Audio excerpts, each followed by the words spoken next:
അവിടെ വെച്ചിട്ട്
ബാക്കിലോട്ട് പോകുന്നുണ്ട്.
The states in India. There is another unwelcoming trend that needs to be urgently reversed. The share of FC grants, which are unconditional in the total grants received by the state, declined from 31.2% to in 2009-10 to 17.4% in 2023-24. Needless to say, there has been a corresponding rise in the share of conditional grants, increasing from 68.2% to 82.6% during this period. The overall development and welfare of the people essentially depend on the extent to which subnational entities, which are closer to the people, are enabled to provide the essential public goods. In India, fiscal federalism is increasingly becoming inimical to the above perspective. The fiscal federal relations in our country are being transformed from cooperative federalism to subordinated federalism or coercive federalism. In such centralization of fiscal power that forced Kerala to approach the Honorable Supreme Court to uphold the safeguards, the basic fiscal privileges of the state enshrined in our constitution. The TORs of the 16th Finance Commission are well within the constitutional framework. Having set the constitutional context, the 16th Finance Commission shall make its recommendations in the consultation with states by duly considering the contextual aspects. At the same time, we need to reckon with the fact that the institutions are expected to evolve and change in accordance with the changing needs of the time and the economic imperatives. When Finance Commission as an institution was established in our country in 1951, the prime concern was to facilitate equitable development of states by ensuring the provision of basic public good.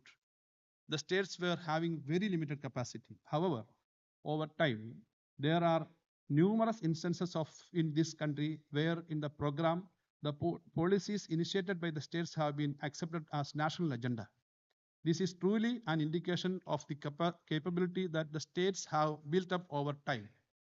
Yet, what we observe is the increasing intrusion of the Union into many of the areas where the states have comparative advantage. The need of the hour is to recognize the role of the state governments in addressing major development challenges, their participation in nation building, and reducing the growing vertical imbalance.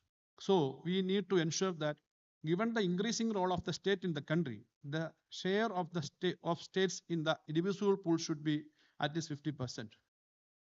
Also, we need to ensure that ceiling is placed on the share of cess and surcharges to a maximum level of 5 to 10%. At the time of independence, Kerala was one of the backward states in the country with a per capita income lower than the national average. The story of development of the state since then is well known to be explained here. Achievements of Kerala model of development are widely known as and discussed. Kerala holds first rank in HDI SDG index and has life expectancy and IMR comparable even to the US. The state's focus on human capital implied considerable revenue expenditure for the state, but it did contribute much in terms of tax revenue. But our investment in human capital has helped the cause of nation building in a big way. Our migrant workers have contributed significantly to the foreign exchange earning of the nation. Kerala is also doing quite well and better than national average in economic growth as well as per capita income. Unfortunately, Kerala's gains have become a big liability for the state exchequer. Performance should not be taken as a negative aspect for dividing the divisible pool. Kerala is being penalized for its achievements. I have already mentioned about the reduction in the size of the divisible pool. That is about size of the cake is to be distributed. What about the distribution of the divisible pool among states? The fiscal equalization strategy followed by the country has turned out to be inimical to the state. Kerala's share in the divisible pool has declined drastically over the years. Kerala recorded the highest decline in her share from about 3.8% during the 10th Finance Commission to 1.9% during the 15th Finance Commission. The loss expressed in absolute numbers will be too huge and sensational, but this was the experience of many states, especially the southern states. In the future, we need to have a strategy of rewarding performance while handholding the laggards. When it comes to horizontal devolution, there are serious limitations in the existing criteria. For example, 45% of the total devolution is based on income criteria. Higher income states receiving lower share, presuming that they have the higher tax revenue potential for providing basic minimum public goods. However, studies have shown that there has been a steady decline in the tax base of high income states. They are confronted with the double whammy. While the tax base declined, their share in the divisible pool also declined. It is high time to revisit the income criterion, to say the least.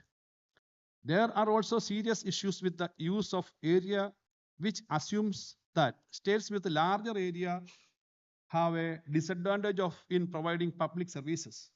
However, it needs to be noted that small states are also forced to incur high cost for providing public services. For example, the cost of construction of a kilometer of highway in Kerala is as high as rupees 100 crore when compared to the national average of rupees 30 crore. This makes the case for considering density of population along with the area of the state concerned. There are many such issues to be discussed. Our distinguished guests will have a lot to say on each of these issues. We are looking forward to your presentations. We sincerely hope that the 16th Finance Commission recommendations will be able to address the concern of the nation and help build genuine cooperative federalism in the country. Thank you. Thank you, sir. We will now proceed to the inaugural ceremony of the conclave. I cordially invite Honorable Chief Minister of Kerala, Sri Pinarayi Vijayan, to inaugurate the conclave and to deliver the inaugural address. Sir, please.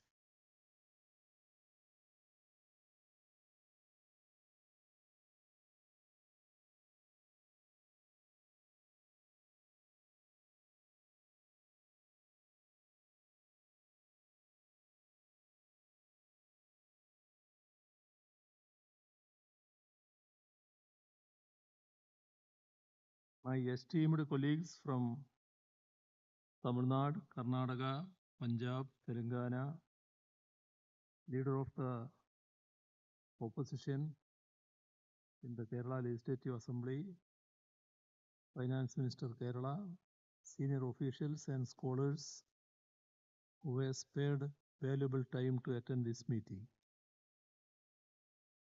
We are meeting here to discuss the issues that are to be highlighted before the 16th Finance Commission, which has since commenced its work.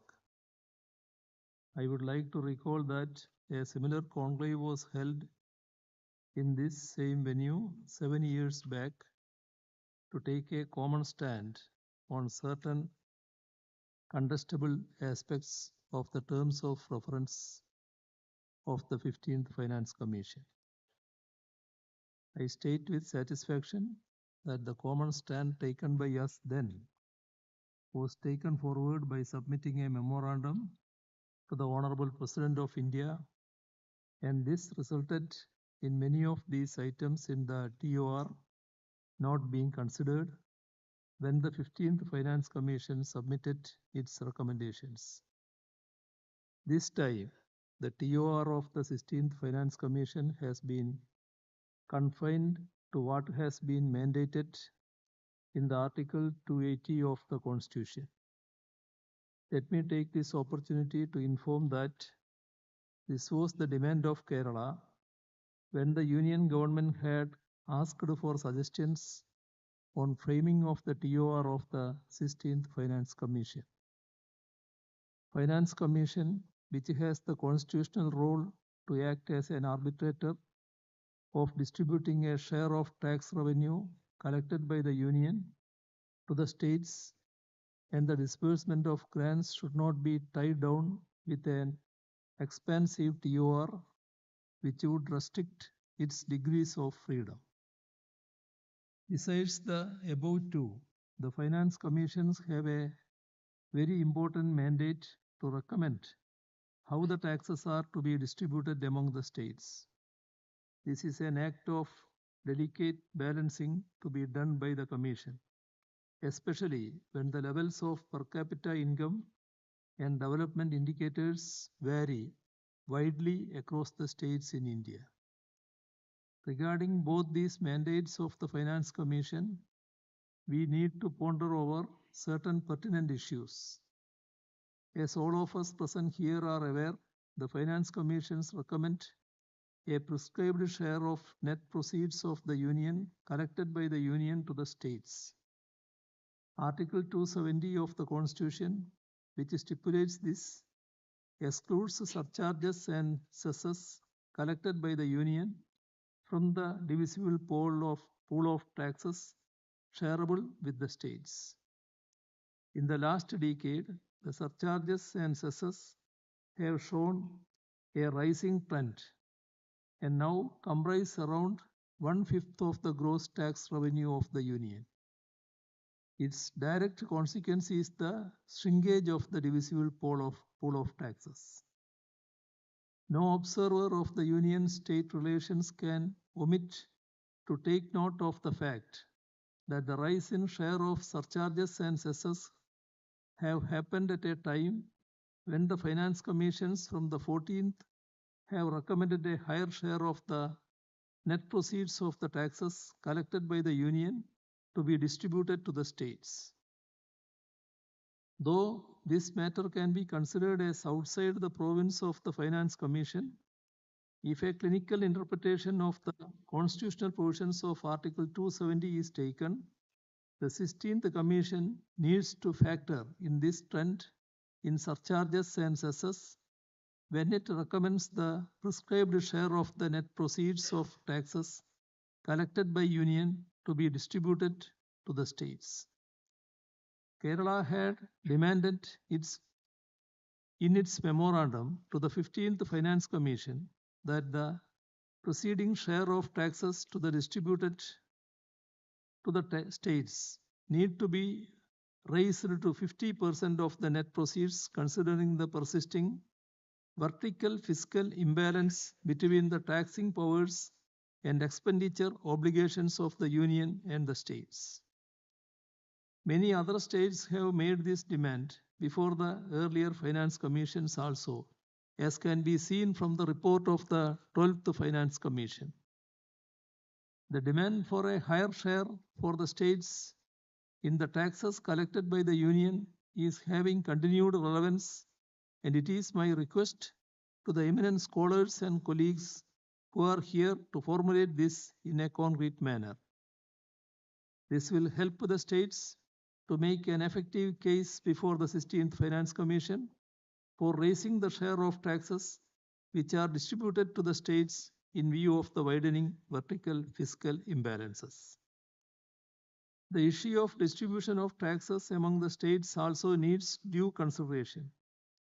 The 16th Finance Commission has the task of delicately balancing the interests of the states which have a low per capita income and a larger share of population, and others which have achieved the aims of the National Population Policy 1976.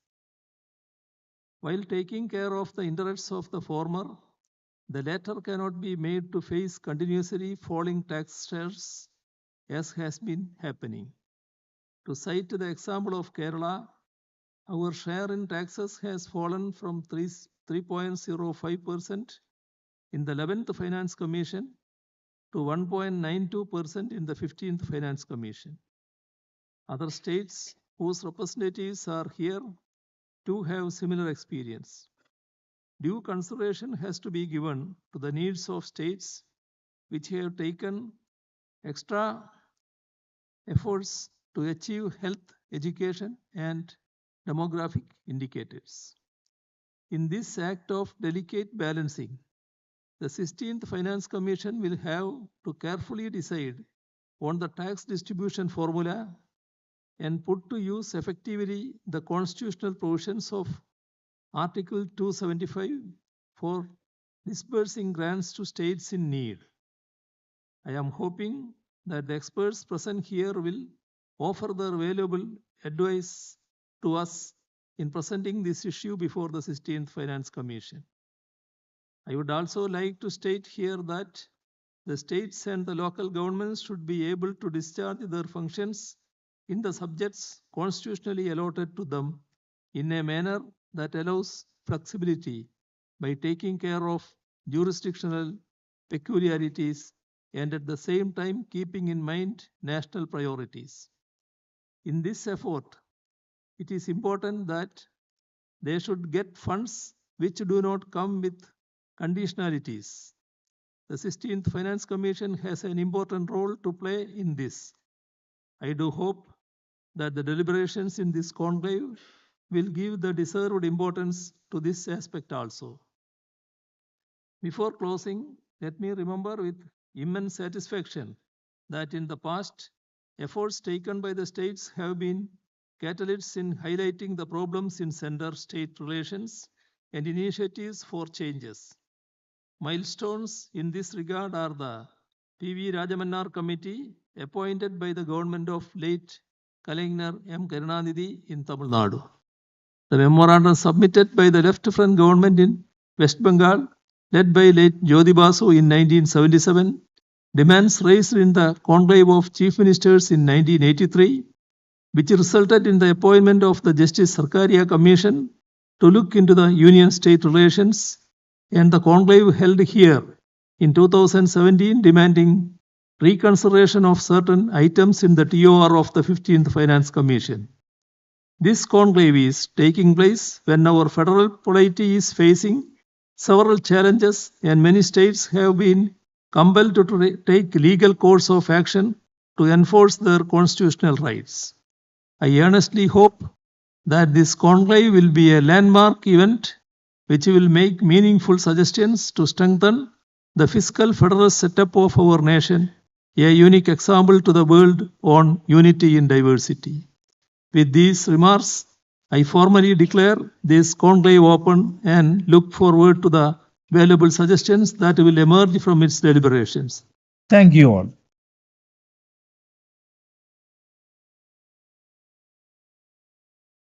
Thank you, sir. I would now like to invite Sri V.D. Sadishan, Honorable Leader of Opposition, to address the conclave. Sir, please.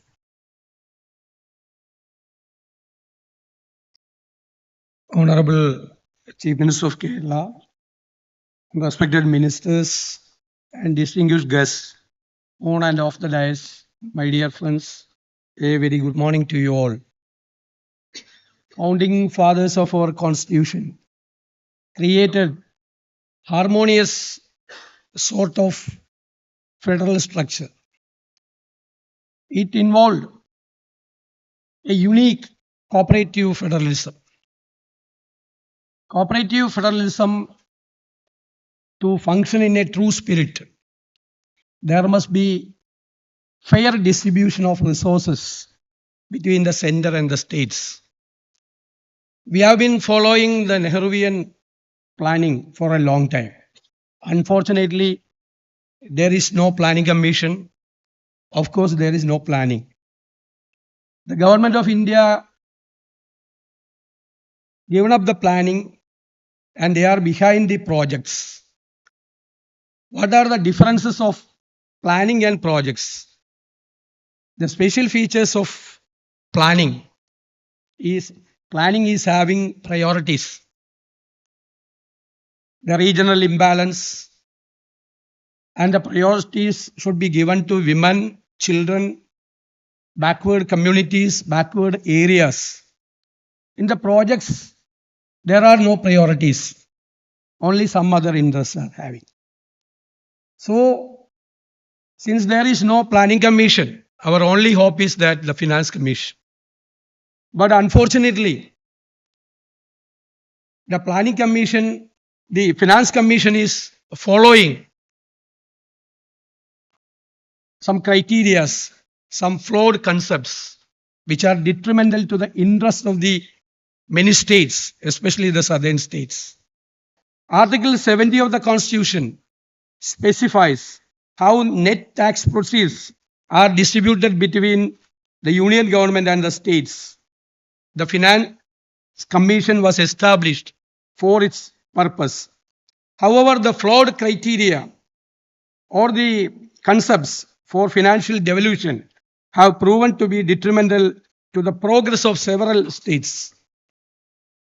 So, the important point is that the southern states receive much less than we contribute.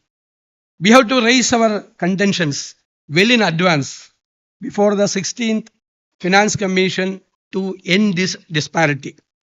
One of the, as stated by the Finance Minister of our state, one of the most important criteria for devolution used now is the per capita income disparity. This had a weightage of 50%, now it is 45%. As per the devolution criteria, states with a lower per capita income receive a higher share in order to ensure equity among states. Hence, states like Karnataka, Telangana, Andhra, Tamil Nadu and Kerala are always at the receiving end, receiving much less than we deserve. The devolution based on per capita income in itself is a flawed concept, ideally due to two prime reasons. Firstly, the GSDP is calculated based on a fictitious approach called an estimate. Hence, the per capita income, which is the GDP divided by population, will also be far away from reality in most cases. The calculation of the GDP itself is fictitious. Now they are trying to rate below the rate of the real rate of GDP. So our borrowing capacity, it affects our borrowing capacity also. thus devolving the tax proceeds, which is an absolute figure based on an estimate, needs an overall. Secondly, the whole world is talking about income disparity among nations. It is a reality that the difference between haves and have-nots is widening. Considering these two major reasons, it is amply clear that the per capita income will not be the correct scale to gauge the process of a state and is the main reason for several South Indian states not receiving their fair share as per the present scheme of tax devolution. The weightage of per capita income should be reduced to 10%. That should be our demand. There are more concrete figures in our economy and administration. For example, tax collection, revenue expenditure, etc. I am of the opinion that the devolution should be based on absolute figures rather than the estimated figures. In normal finance parlance, an increase in revenue expenditure would be considered bad economics. However, in the special scenario of our state, this may not be fully true. Productive expenditures like primary health, healthcare, primary education, policing, and of course the welfare measures like pensions, and even the salaries to faculties in aided institutions come under the umbrella of revenue expenditure. The huge revenue deficit granted by the 15th Finance Commission was for this reason. This windfall was at the mercy of the 15th Finance Commission. This is not a regular one. We cannot be at their mercy each time to receive this grant. This has to be part of the devolution criteria. Revenue expenditure in another way, the performance of the expenditure should be considered. Another major concern is with respect to the exclusion of, as Chief Minister and the Finance Minister said, the exclusion of cess and surcharge from devolution. The Union government is exploiting this loophole to move money to their back. Concerns are raised regarding the exclusion of cess and surcharge from the divisible pool of tax revenue, leading to a reduction in states' share of tax revenue. Cess and surcharge collected by the Union government is estimated is around 23% of its gross tax receipts for the 24-25 financial year. 23% of the total tax receipts, which does not form part of the divisible pool and hence not shared with the states. This needs a major change. Another much talked about criteria is previously until the 14th Finance Commission, population from the 1971 census was considered, but this practice was discontinued in the 15th Finance Commission. Now population as per the 2011 census is considered. States that have exercised strict population control as per government policy have to suffer because of the flawed criteria. Kerala is a disaster prone area. We are going through calamities due to climate change, sea erosion in the western coast, landslides, extreme heavy rain, cloud bursts, and many calamities. According to IPCC report and NASA analysis on that, the Arabian Sea will be turbulent, more turbulent. What happened in the last 2-3 decades in the Bay of Bengal? So, the western coast in a vulnerable position. The possibilities of disasters, calamities are higher. So, the climate change should be a component deciding the devolution of taxes. We need more money for mitigation process, for rehabilitation process, and setting up mechanism for the warning system and evacuation plan. We need more money. So, the 16th Finance Commission onwards, the major component, one of the major components should be the climate change and other calamities. Kerala is a disaster prone area with its long shore and landslide prone hills. Natural disasters are becoming common. The state also has a vulnerable population. For example, the fishermen community who depend on the sea for their livelihood. Their products have high international market. It is imperative to include disaster vulnerability and vulnerable population as criteria while devolving taxpayers. The same situation for the farmers in the Western Ghats. They are facing human-animal conflicts and many other landslides calamities. Another important aspect in the devolution is the proportion of dense forest area in each state compared to the total dense forest area across all the states. States like Arunachal Pradesh had received windfall benefits owing to this criteria. Kerala, with a 3.5 crore population, got 1.92 percentage, while Arunachal Pradesh, with just 18 lakh population, got 1.8 percentage.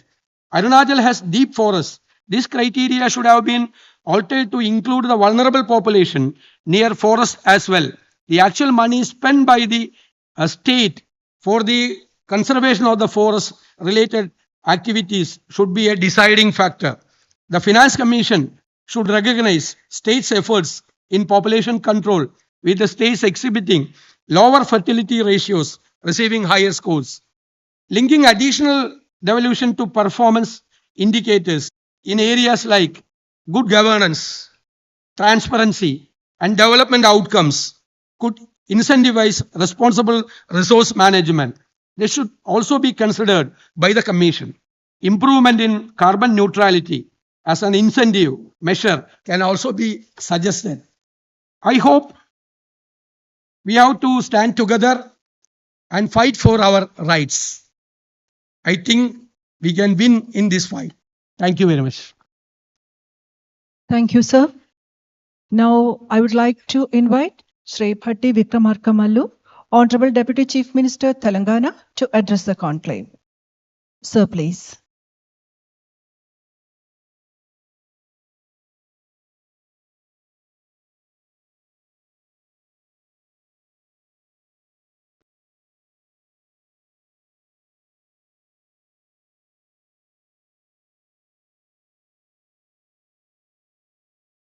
Honorable Chief Minister of Kerala, Sri Pinarayi Vijayanji, Honorable Leader of Opposition, Kerala, Sri Satishanji, Honorable Finance Minister of Kerala, Sri Balagopalji, Honorable Finance Minister of Tamil Nadu, Sri Tangam Tennarasji, Honorable Minister for Revenue, Karnataka, Sri Krishna Bhaira Gowdaji, Honorable Finance Minister from Punjab, Sri Harpal Singh Chimaji. I am both honored and humbled to address you today on the crucial matter of fiscal federalism. A cornerstone of our federal system. Federalism is a basic feature of the Constitution of India. The financial relationship between the center and the states is not merely a technicality. It embodies principles of equity, autonomy, efficiency, and the very future of Indian federalism. There is no other way to ensure India thrives as a democracy in diversity. The center's failure to uphold these principles is hindering state development, determining the federal structure, and creating a sense of inequity. Our constitutions framers envisaged a system where both the center and the state would be strong within their respective spheres, equipped with the resources necessary to fulfill their duties and responsibilities. Dr. B.R. Ambedkar stressed the need to limit the center's powers to ensure genuine provincial autonomy. I quote, to make provincial autonomy real, the powers of the central government must also be limited. Otherwise, it would be in a position to enter this for the purpose of conquering the domain of the provinces. Unquote. His words have proved prophetic. Sadly, in recent times, we have witnessed an erosion of this vision. The center's increasing financial dominance is leaving states with insufficient funds for their development. The 14th Finance Commission's decision to increase the state's share in central taxes from 32% to 42% was misleading. It merely shifted funds from tied grants with specific conditions to untied ones with greater flexibility, not a genuine increase in resources. The center's growing reliance on cesses and surcharges not shared with states has soared to over 28% of the center's gross tax revenue. This trend significantly diminishes the resources available to states. Cesses and surcharges have become permanently temporary and creates the impression that they are primarily intended to deny states their due share. Delays in GST compensation have further strained state finances, hindering our ability to plan and execute budgets effectively. This creates uncertainty and hampers development initiatives also. Southern states, despite their significant contribution to the GDP over 30% and representing a considerable portion of the population, 19.6%, have seen their share in tax devolution decline from 21.073% under Finance Commission 11 to just 15.800% under Finance Commission 14. The use of 2011 population figures in determining devolution penalizing states with successful population control, discouraging social development and good governance. This trend is just unjust and creates a sense of unfairness among states that have prioritized sustainable development and demographic discipline. Centrally sponsored schemes come with rigid guidelines and matching grant requirements that strain state budgets. States often have to allocate their own resources to meet the center's conditions, diverting funds from other crucial areas of local importance and urgency. One size fits all is not the way for a regionally diversified country like ours. The disproportionate increase in centrally sponsored scheme budgets compared to Finance Commission grants further aggravates this imbalance. Centralizing financial control and limiting states' autonomy in decision making in 2024-25, while central sponsored scheme amount surged to rupees 4.80 lakh crore, Finance Commission grants declined to 1.32 lakh crore, less than a third of centrally sponsored grants. The looming political threat is delimitation. The upcoming delimitation exercise based on 2011 population data is expected to reduce southern states' political representation in Lok Sabha, the lower house of parliament. This threatens to marginalize southern states and undermine their political voice in national decision making. States that have prioritized population control and social development could be unfairly penalized, while those with higher population growth may gain disproportionate representation in the Lok Sabha. We need to allow the American system where the number of representatives in the House of Representatives is fixed at a maximum of 435 for the last 1 century. States requires the center's consent for borrowing of if indebted to it.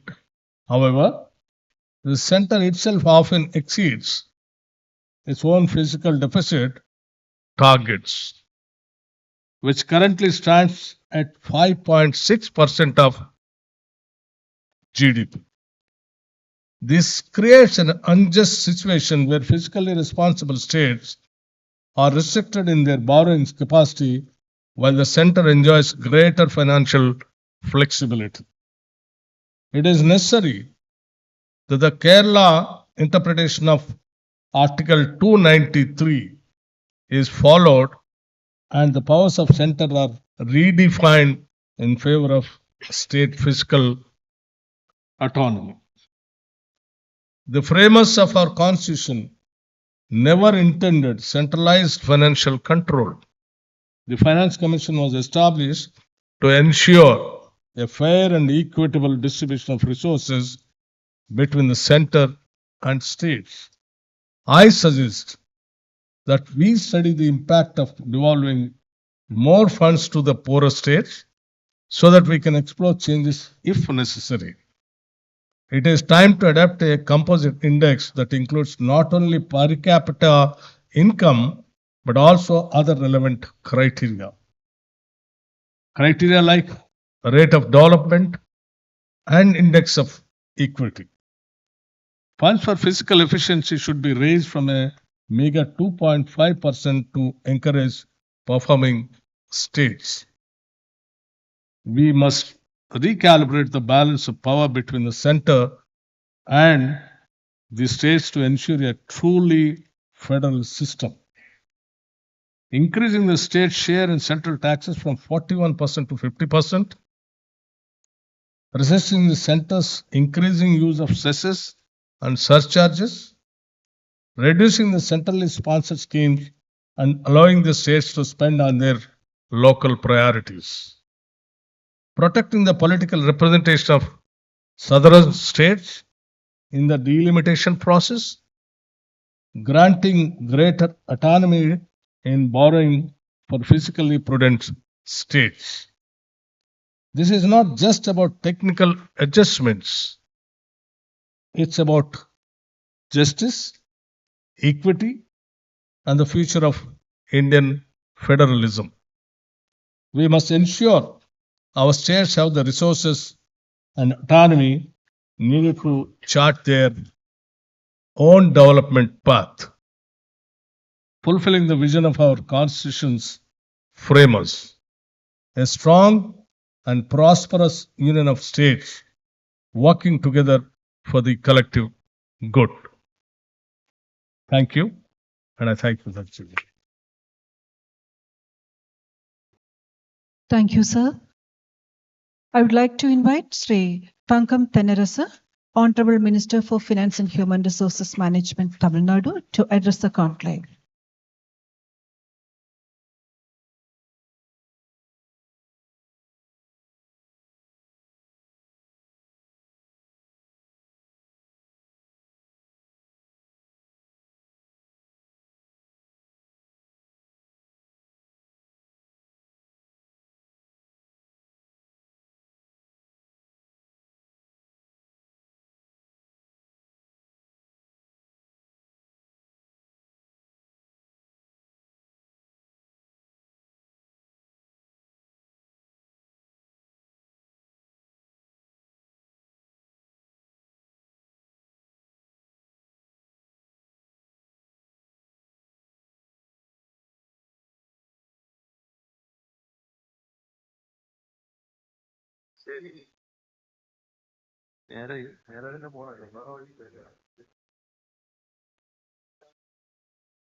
Honorable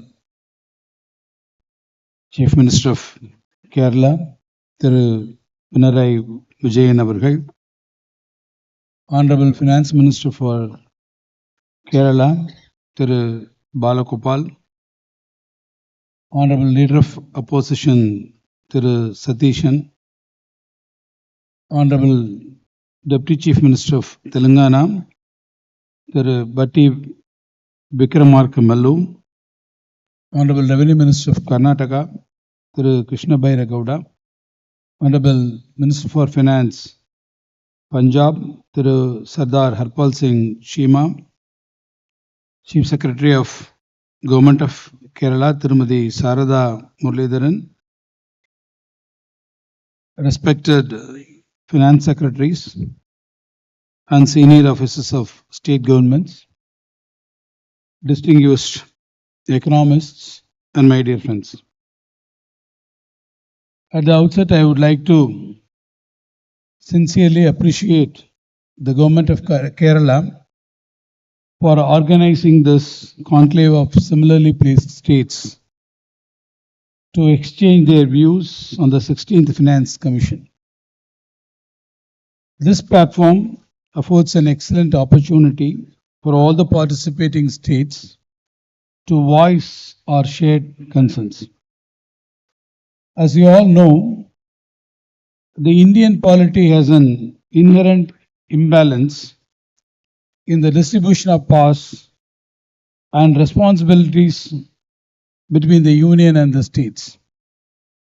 While the states are entrusted with the majority of responsibilities related to the development of the society and the delivery of public services, including education, health, agriculture, social welfare, the Union retains majority of the powers of the revenue generation. It is in this context that the successive finance commissions have tried to increase the distribution of net proceeds between the center and states. However, while 41% has been recommended by the 15th Finance Commission, the effective devolution has been only 31.42% of the gross tax revenue in the first 4 years of the award.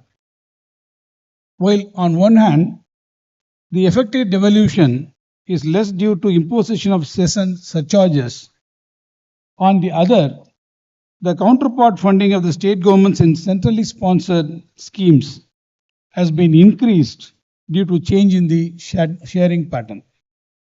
This has resulted in a double blow to the states, which has reduced their fiscal space for existing and new state schemes for sectors mandated under the Constitution. It is hence imperative that states collectively advocate for a 50% share in the central tax devolution. We must urge the Commission to ensure that reliance on discretionary grants is reduced and that predictable and objective resource transfers are increased. The Commission must devise a mechanism to restrict the use of cess and surcharges and recommend appropriate measures to protect the interests of the states. In the experience of Tamil Nadu, the state has been consistently penalized by successive finance commissions for its better performance.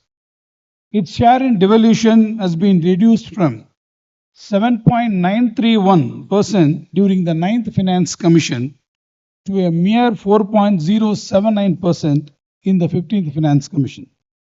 This continuous reduction has caused a loss of rupees 3.5 lakh crore to the state of Tamil Nadu, which is equal to 43% of our outstanding debt.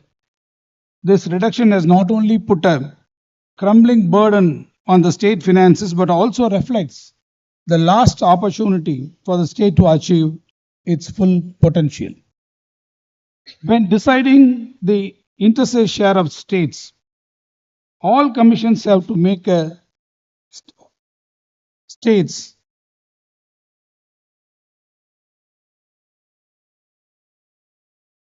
make a balance between equity and efficiency. However, an excessive emphasis on redistribution can not only skew incentives in favor of non-performance, but also deprive fast-growing regions of critical development resources. When the growth of fast-growing region is constrained by inadequate resources, the whole nation, including the potential beneficiaries of redistribution, suffers. It is also important to point out that this approach of the redistribution to poorer states has been adopted by every finance commission, but even this approach, the desired levels of development in poorer states have not yet been achieved. It is an indication that the Commission must rethink its approach and adopt a framework that incentivizes performance and fosters an environment where all the states can thrive rather than constraining the progress of those leading the way. I now look forward to a constructive dialogue in this conclave and hope that together we can push for the more balanced approach that supports both equity and growth, ensuring that all states can achieve their full potential. Thank you. Nandri. Thank you, sir. I would like to invite Sri Krishna Baire Gowda, Honorable Revenue Minister, Karnataka, to address the conclave. Sir, please.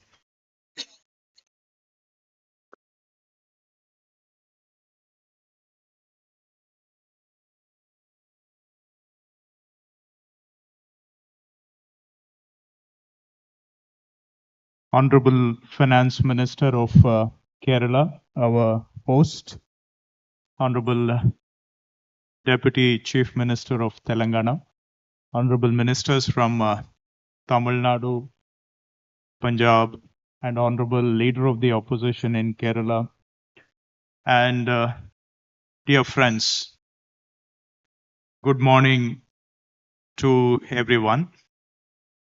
And also, I believe the 4 or 5 day Onam has started. So happy Onam in advance to all our hosts. And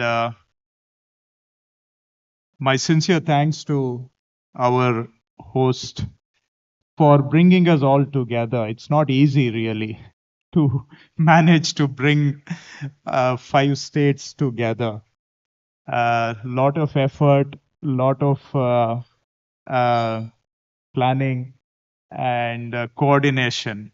So my salute to the host state and the host finance minister for bringing us all together. We are often in silos. We think mostly about ourselves, but sometimes our self-interest is also intrinsic to collective interest.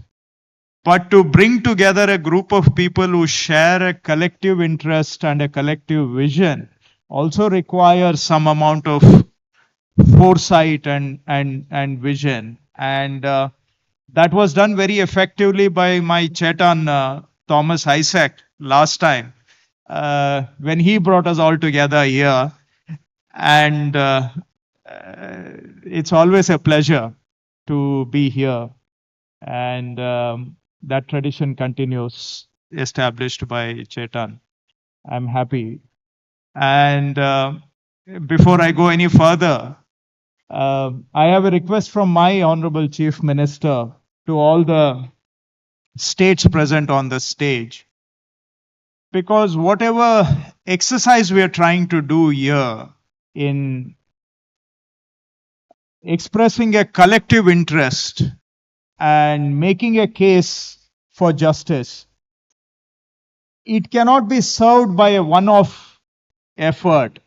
Last time we met in Thiruvananthapuram, we had our say, and like it is said, we have our say and they know what to do. We propose and God disposes. Like that, the previous Finance Commission contemptuously disregarded all our concerns and went ahead and meted out gross injustice to all of us on the stage here. So this time we can't be so optimistic or maybe naive. So we will have to continue this effort. So we would like the next event to be hosted in Karnataka, where we further crystallize our thoughts and ideas and continue them to build momentum for what we are seeking here. So what we are seeking here, in the way we understand, it's a quest for justice. Our Honorable Thiru, my brother from Tamil Nadu, already pointed out that this is a quest for justice. It's a quest for justice because those of us who contribute enormously to the cause of the union,